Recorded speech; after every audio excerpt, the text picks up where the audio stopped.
시청자 여러분 안녕하십니까? 헬로티비 뉴스입니다. 먼저 오늘의 주요 뉴스부터 보고 오시죠.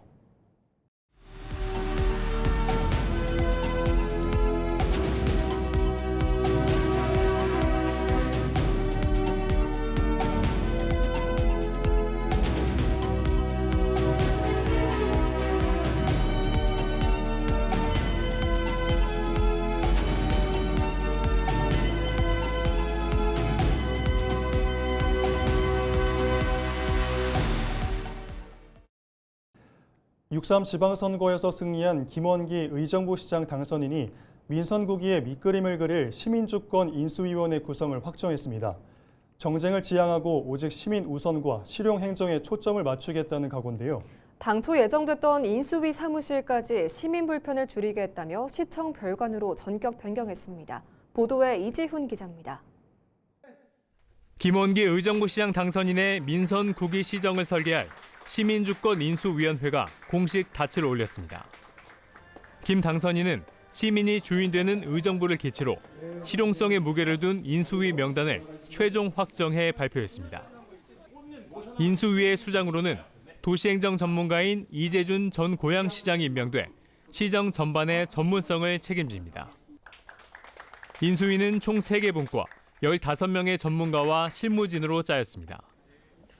당선인의 시민 우선 철학은 인수위 사무실 선정에서부터 드러났습니다. 당초 거론되던 청소년 교육관 대신 시청 별관에 위치한 인재교육원을 사용하기로 전격 변경한 겁니다. 시민들이 일상적으로 이용하는 시설을 인수위가 차지해 시민들에게 불편을 주어서는 안 된다는 당선인의 강력한 의지가 반영됐습니다. 우리 인수위 사무실을 선정하는 과정에서부터 현재 우리 시민들이 이용 중인 도시교육재단 힐링센터 대신 청사내에 인재양성 교육장을 선택한 것도 이러한 시민 우선 원칙을 실천하기 위한 작은 시작이었습니다. 인수위원회는 앞으로 민선국이 시정 비전 수립과 주요 공약의 실행 계획 검토, 안정적인 시정 인수에 주력할 방침입니다. 전문성과 실용성을 무기로 출범한 시민주권 인수위원회. 시민 불편을 최소화하겠다는 작은 실천을 시작으로 민선국이 의정부시의 첫 단추가 어떻게 채워질지 지역사회의 기대가 모이고 있습니다. 헬로티비 뉴스 이지훈입니다.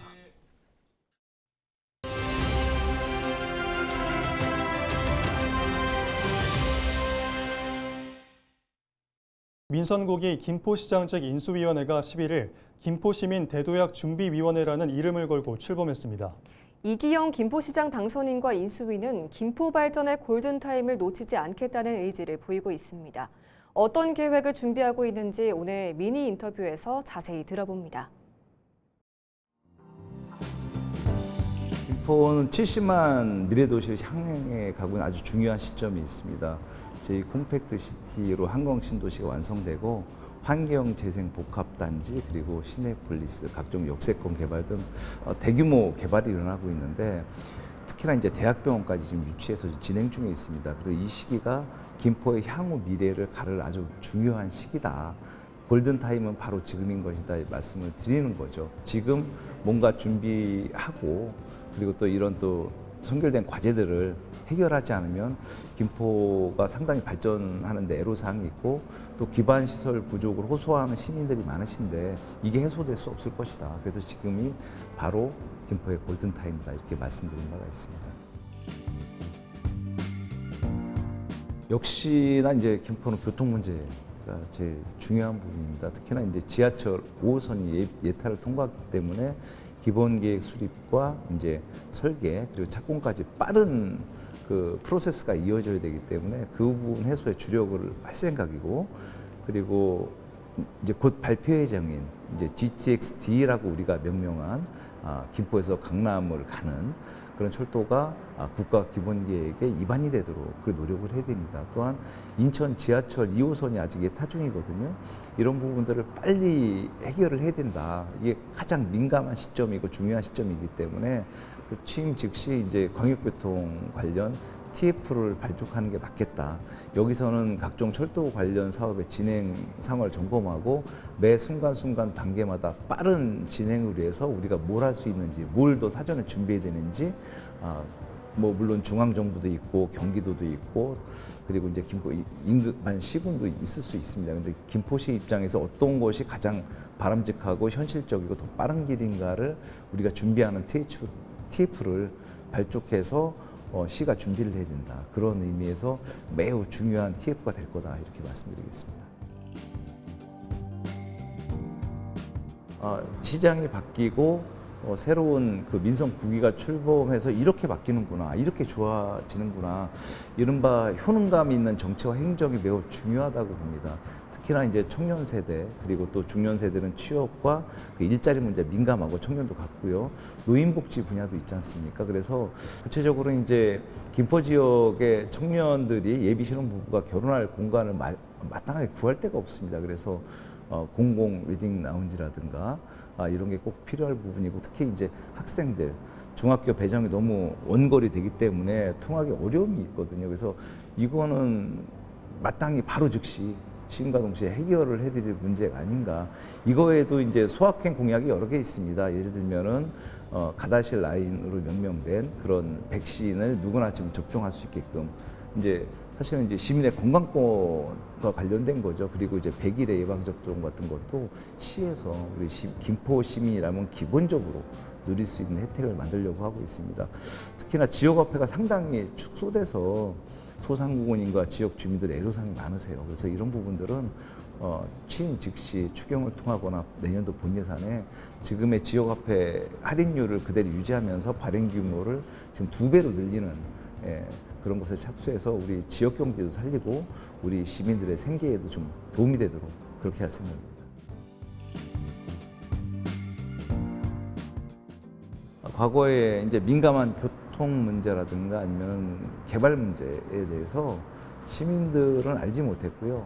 그리고 소일 편입을 주장하신 바도 있잖아요. 이걸 갑자기 뜬금없이 발표하고 그냥 진행을 한단 말이에요. 그래서 그 와중에 시민들 간의 갈등만 부추기고 갈라지게 만들었거든요. 그래서 밀실에서 결정되는 거 옳지 않다. 그리고 만약에 그런 중요한 사안에 대해서는 시민 설명이 분명히 필요하다. 미리 공론화가 필요해야 그 사업도 힘을 받는다. 이렇게 제가 기본적으로 생각하고 시민 소통 기구를 상설조직할 생각을 하고 있습니다. 정례적인 회의를 시민들이 개최하시고 또 시에서 그 부분도 도와드리고 같이 의견 수렴하고 과연 시가 펼치는 정책이 우리 시에 적당한 것인가. 정책은 좀 유연해야 되거든요. 일부에서 요거 생각하시는 타운홀 미팅 개념도 아주 긍정적으로 생각을 하고 있습니다. 시정이 공개가 돼야 시민들의 궁금증이 사라지고 또 시정에 대한 또 행정에 대한 오해가 부식될 수 있다고 합니다. 그래서 기본적으로 정치와 행정은 시민의 신뢰를 먹고 사는 그런 프로세스라고 봅니다. 그래서 행정의 신뢰, 정치의 신뢰를 시민께 다시 한번 돌려드리고 싶습니다. 그리고 정치는 시민이 하게 돼 있습니다. 그래서 시민께 주권을 돌려드리고자 합니다. 지방선거 출마자들 중에는 국회 의정 활동을 돕다가 지방자치 현장으로 옮겨와 지역 발전을 돕는 이들이 적지 않습니다. 오늘은 비례대표 기초의원에서 지역구로 출마해 당선된 서울의 한 기초의원을 만나봅니다.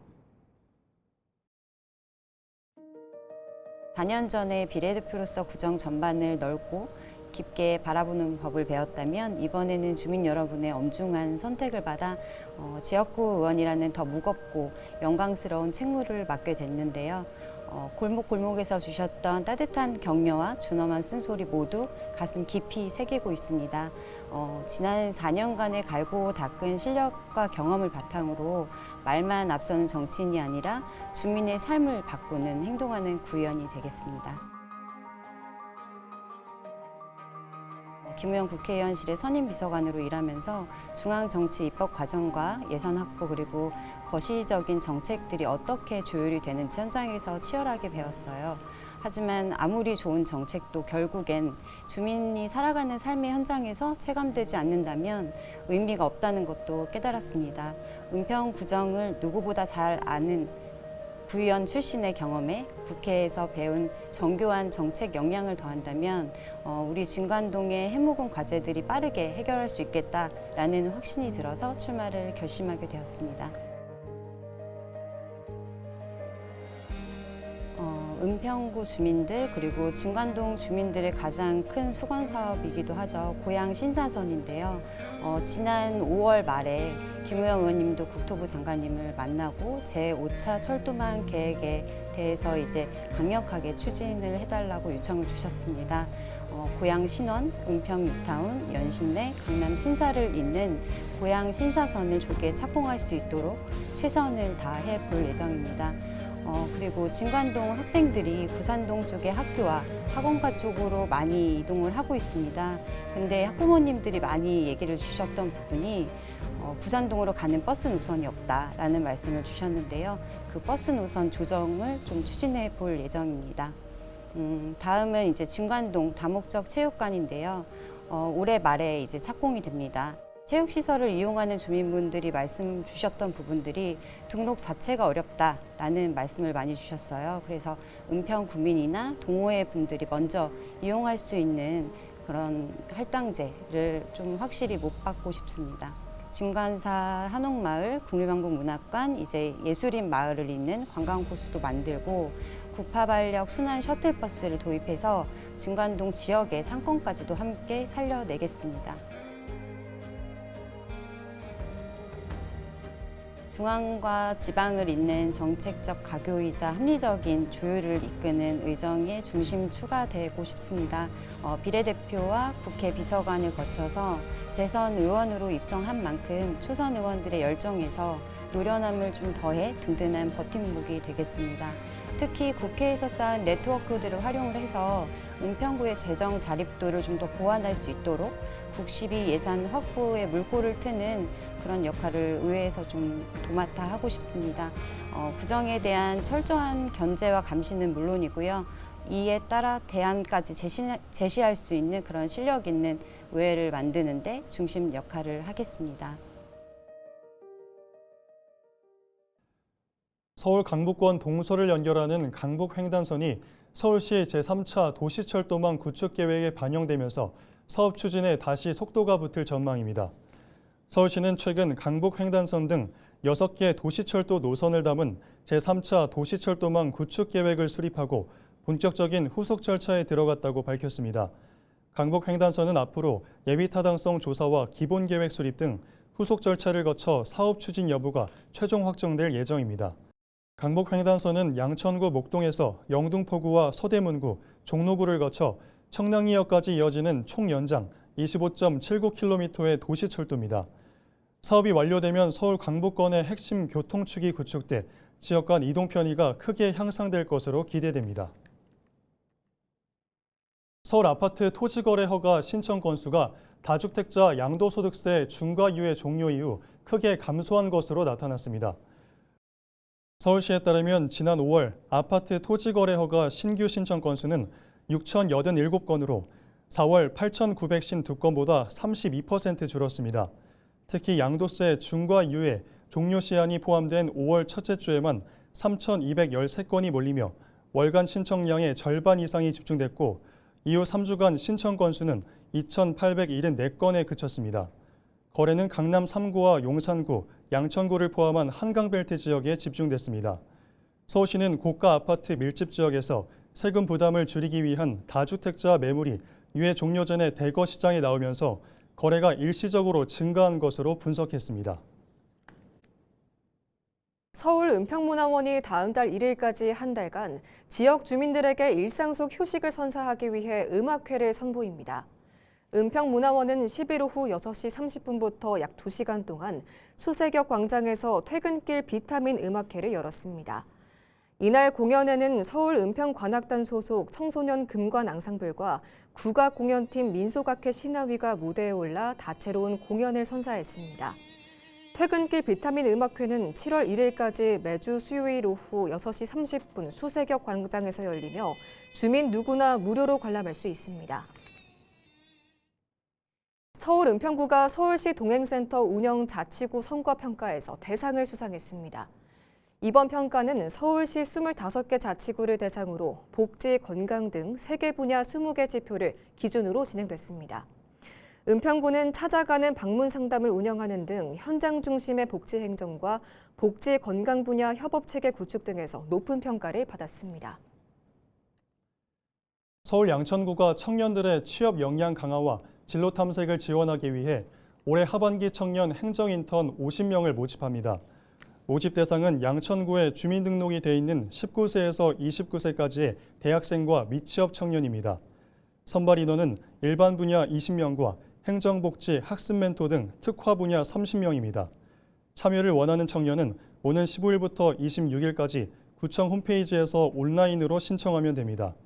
최종 합격자는 다음 달 2일 발표되며 선발된 인턴들은 7월 20일부터 4주간 구청과 동주민센터, 복지관, 도서관 등에서 공공기관 실무 경험을 쌓게 됩니다.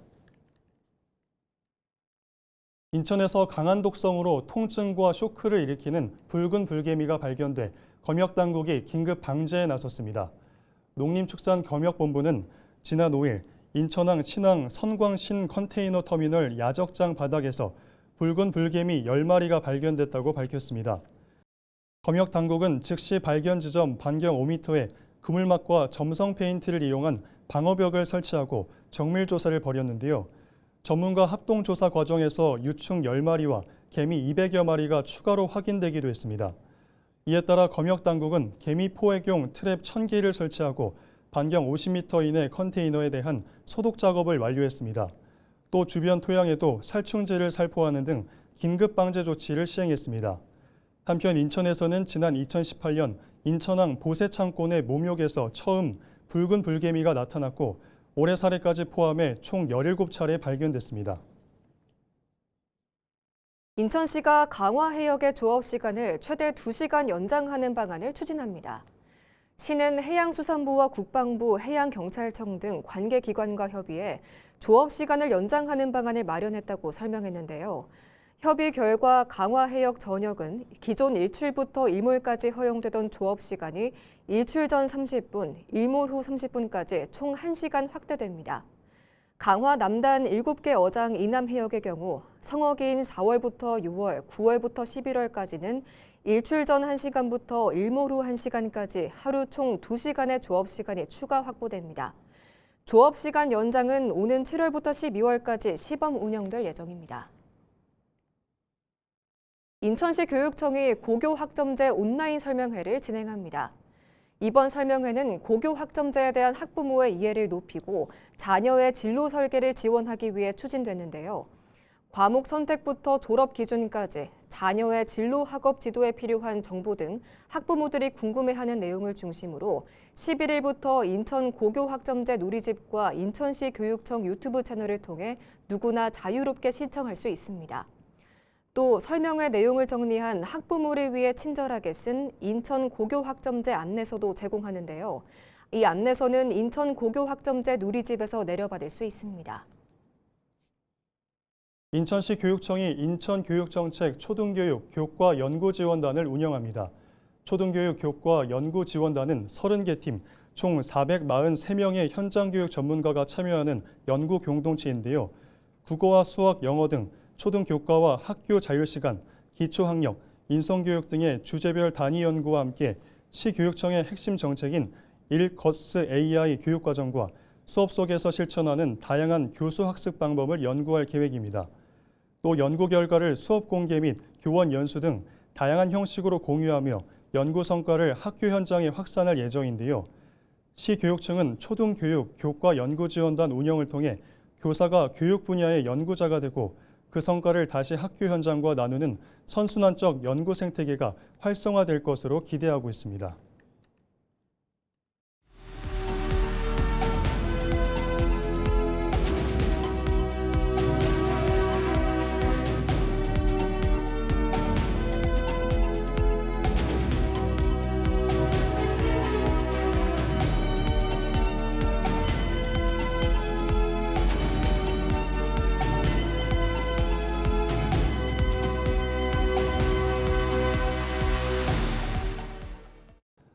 이상으로 뉴스를 마칩니다. 시청해주신 여러분 고맙습니다.